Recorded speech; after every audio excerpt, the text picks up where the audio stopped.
Assalamualaikum warahmatullahi wabarakatuh. Perkenalkan, nama saya Muhammad Taufik Hidayatullah, NIM 19051214094 dari Prodi S1 Teknik Informatika 2019 B. Pada kesempatan kali ini, saya akan menjelaskan tentang routing statik dan bagaimana praktikumnya. Yang pertama, kita harus memahami dasar teori dari routing statik. Routing statik adalah jenis routing yang dilakukan admin atau pengelola jaringan untuk mengkonfigurasi informasi tentang jaringan yang dituju secara manual. Ciri-ciri routing statik adalah sebagai berikut. Jalur spesifik ditentukan oleh admin jaringan, dan pengisian tabel routing dilakukan secara manual oleh admin jaringan. Lalu kita masuk ke percobaan. Yang pertama, kita akan mensimulasikan routing statik yang melibatkan 3 router dan masing-masing router memiliki network di bawahnya seperti gambar berikut. Langkah percobaan. Buat simulasi jaringan seperti gambar di atas, termasuk setting IP gateway, router, IP address PC, netmask PC, dan gateway PC. Kita masuk ke Cisco Packet Tracer. Yang pertama, kita bikin dulu skemanya. Kita taruh router di 3 titik. Ini router 1, router 2, dan router 3. Lalu di dalam router 1 itu terdapat 2 PC, yaitu PC 1 dan PC 2. Sedangkan di router 2 terdapat 1 PC, yaitu PC 3. Dan di router 3 itu terdapat server 1 dan server 2. Lalu kita setting PC 1 sebagai berikut dengan IP address 192.168.1.1 dengan subnet mask 255.255.255.192, default gateway-nya 192.168.1.62, dan DNS servernya yaitu 33.33.33.1. Lalu kita setting IP di PC 2 dengan IP address 192.168.1.65 dengan subnet mask 255.255.255.192 dan default gateway-nya 192.168.1.126 dengan DNS server 33.33.33.1. Lalu kita setting router satunya, yaitu Flash Ethernet 0 ini terhubung ke PC 1. Kita setting dengan IP address-nya 192.168.1.62 dengan subnet mask yang sama yaitu 192. Lalu Flash Ethernet 1 ini terhubung ke PC 2. Kita setting IP address-nya dengan 192.168.1.126 dengan subnet mask yang sama. Lalu di sini serial 2 terhubung ke router 2 dan kita setting IP-nya dengan 12.12.12.1 dengan subnet mask 255.255.255.0. Lalu di sini serial 3 terhubung dengan router 3 dan kita setting IP-nya dengan 13.13.13.1 dengan subnet mask yang sama yaitu 255.255.255.0. Lalu router 2, lanjut ke router 2. Di sini disetting dengan Flash Ethernet 0 yang terhubung ke PC 3.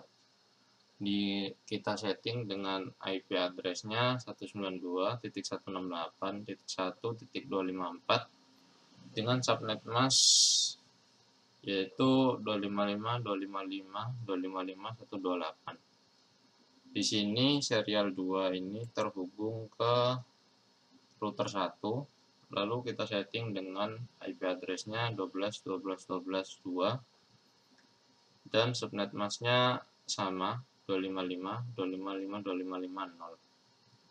Dan serial 3 ini terhubung ke router 3 dan kita setting IP-nya dengan 23.23.23.2 dengan subnet mask yang sama, yaitu 255.255.255.0.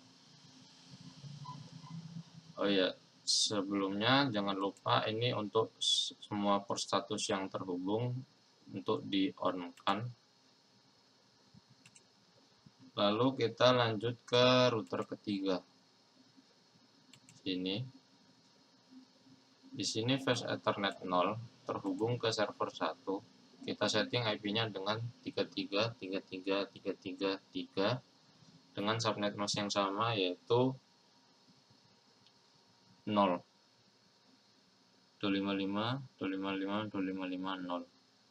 Dan fast Ethernet 1 ini terhubung ke server 2 dan kita setting IP-nya dengan 43.43.43.3 dengan subnet mask 255.255.255.0. Di sini serial 2 ini terhubung ke router 1 dan IP-nya disetting dengan 13.13.13.3 dengan subnet mask yaitu 255.255.255.0.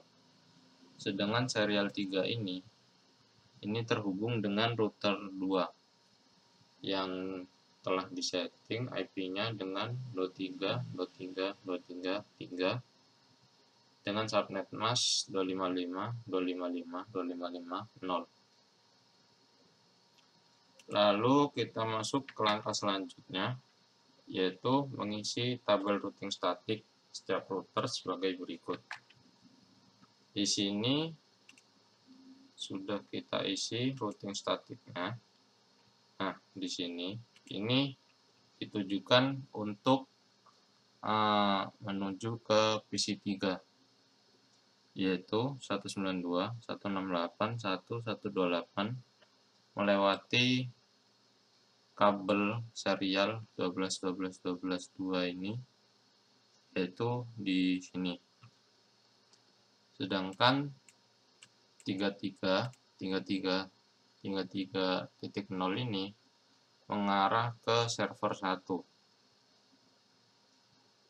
dan 43.43.43.0 ini mengarah ke server 2. Lanjut setting routing statik ke router kedua.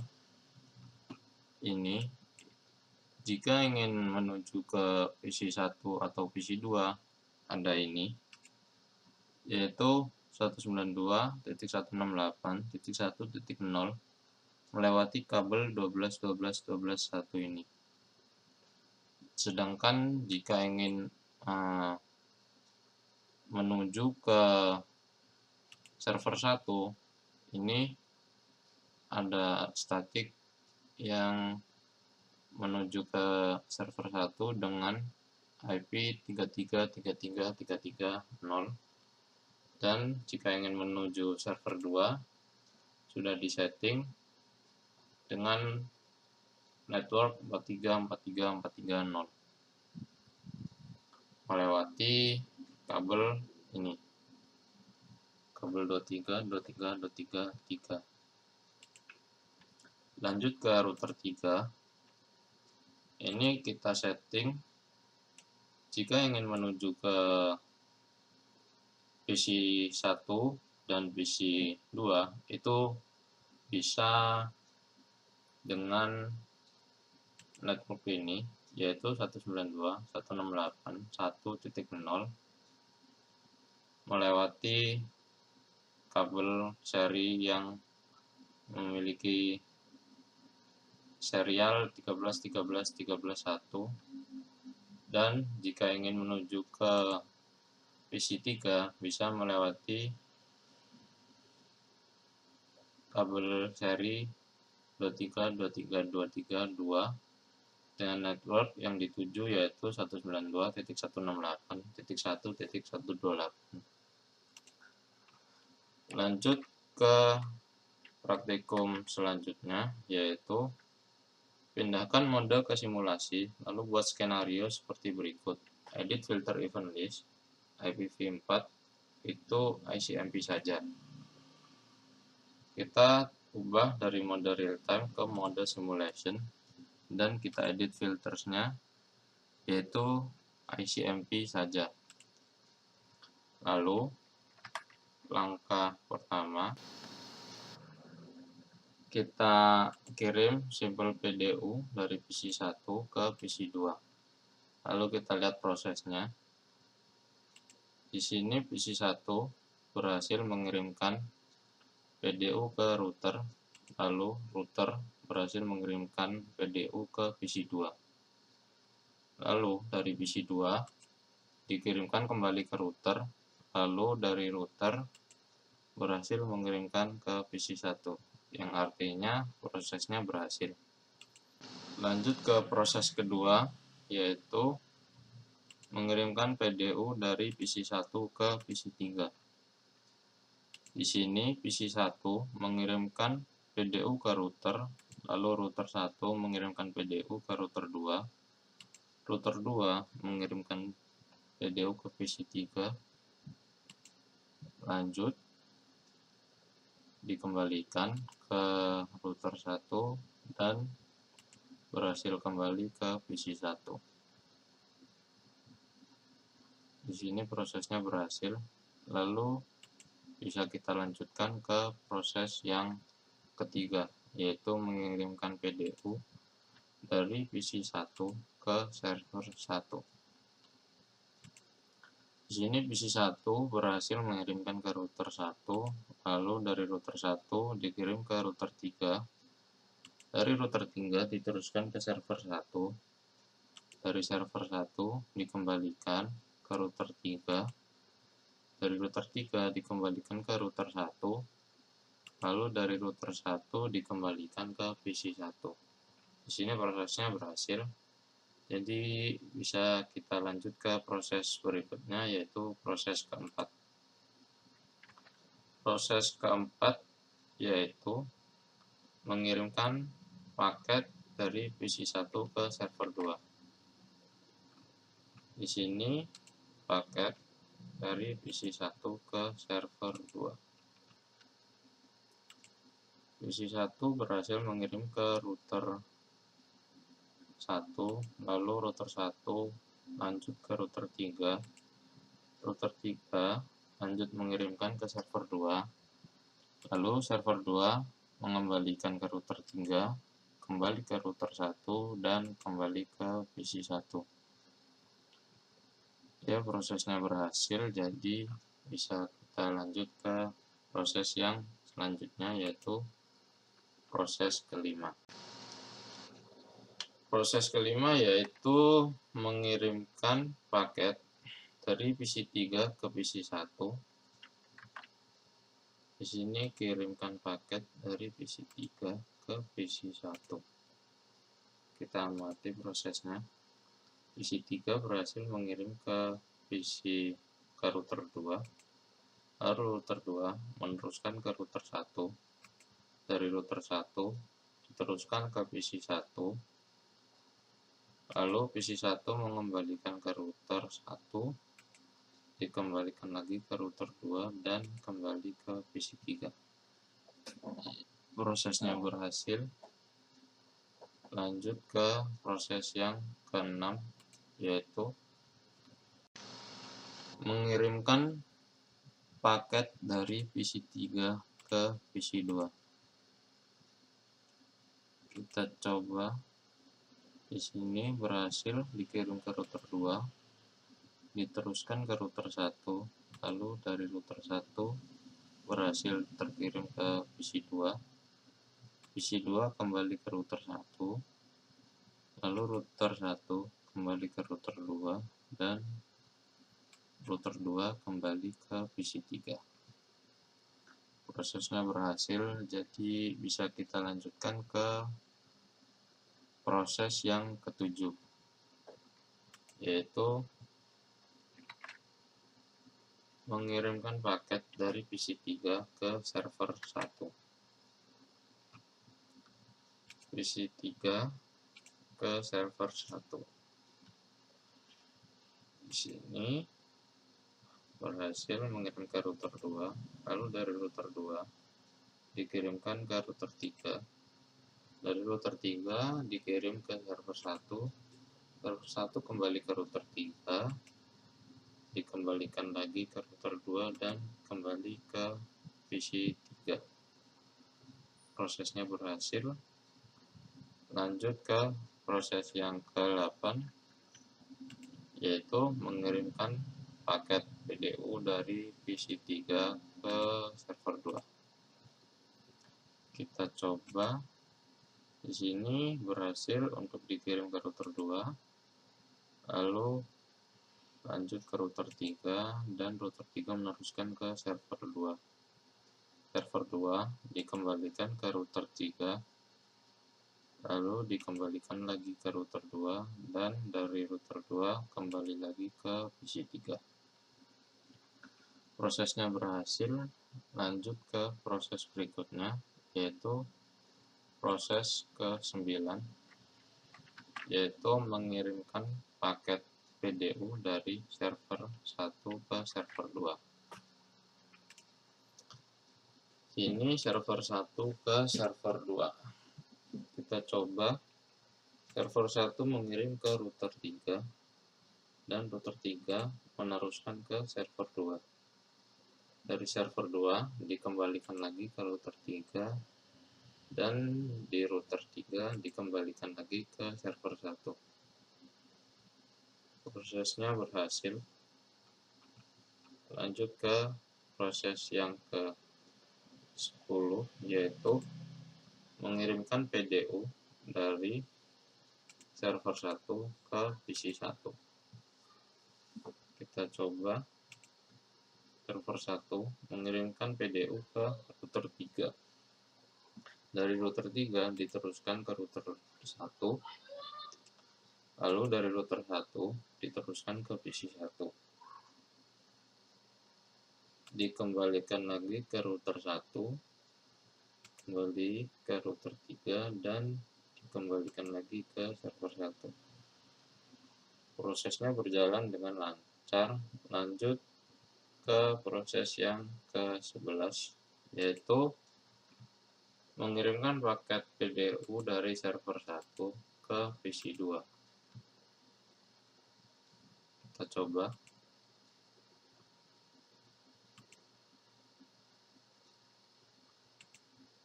Berhasil sampai ke PC 2, lalu dikembalikan oleh PC 2 ke server 1. Ya, berhasil. Lanjut ke proses yang ke-12, yaitu mengirimkan paket PDU dari server 1 ke server 3. Di sini server 1 mengirimkan paketnya ke PC 3 dan berhasil. Lalu dari PC 3 dikembalikan lagi ke server 1. Berhasil. Sampai situ saja percobaannya. Lalu kita kembalikan ke mode real time untuk melakukan tracing. Kita tracing PC dari PC 1 ke PC 2. Tracer. Di sini PC 2 itu memiliki IP 192.168.1.65.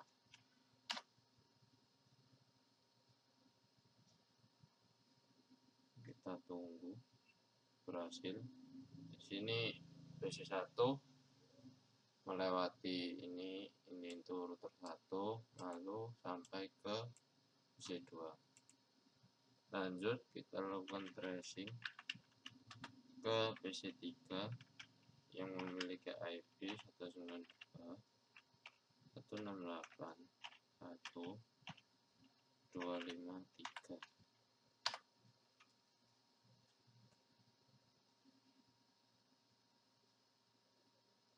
Nah, berhasil.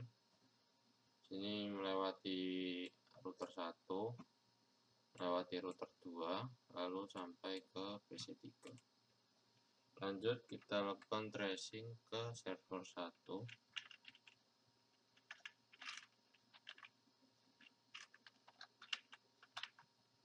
Yang memiliki IP 33.31.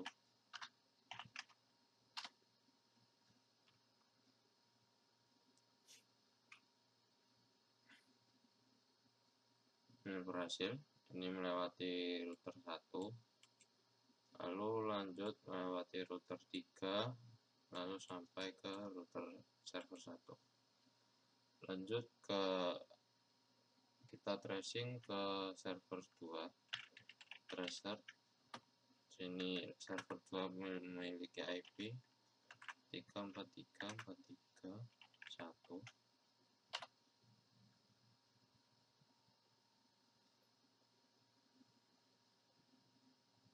Berhasil. Di sini PC1 melewati router 1, melewati router 3, lalu sampai ke router server 2. Lanjut kita lakukan tracing dari PC3 ke PC1 dan seterusnya. Kita lakukan tracer ke PC1 terlebih dahulu yang memiliki IP 192.168.1.1. Berhasil. Di sini PC3 melewati router 2. Ini router 2. Ini ya router 2. Ini ke router 1, lalu sampai ke PC1. Lanjut kita lakukan tracing ke PC2. Sini PC2 memiliki IP 192.168.1.65. Nah, berhasil. Ini lewat router 2, ini lewat router 1, lalu sampai ke PC2. Lanjut kita lakukan tracing ke server 1, IP-nya 3.1. Nah, berhasil ya. Ini PC3 ke router 2, lalu sampai ke router 3, lalu sampai ke server 1. Lanjut tracing ke server 2, IP-nya 3.1. Nah, berhasil. Ini lewat router 2, lewat router 3, lalu sampai ke server 2. Kita lanjutkan untuk tracing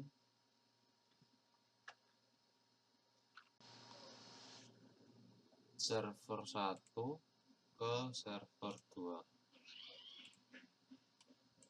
Sini lakukan preset. Server 2 memiliki IP 4.3.1. Nah, ini lewat router 3 sampai ke server 2. Lanjut ke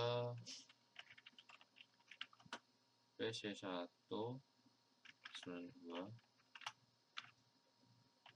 1.1. Berhasil. Ini melewati router 3, lanjut ke router 1, lalu sampai ke PC1. Lanjut kita tracing dari server 1 ke PC2. IP-nya sama 65. Nah, ini berhasil lewat router 3 sampai ke router 1, lalu disampaikan ke PC2. Terakhir kita lakukan tracing ke PC3 dengan IP 253. Nah, berhasil. Ini melewati router 3, lanjut ke router 2, lalu sampai ke PC3.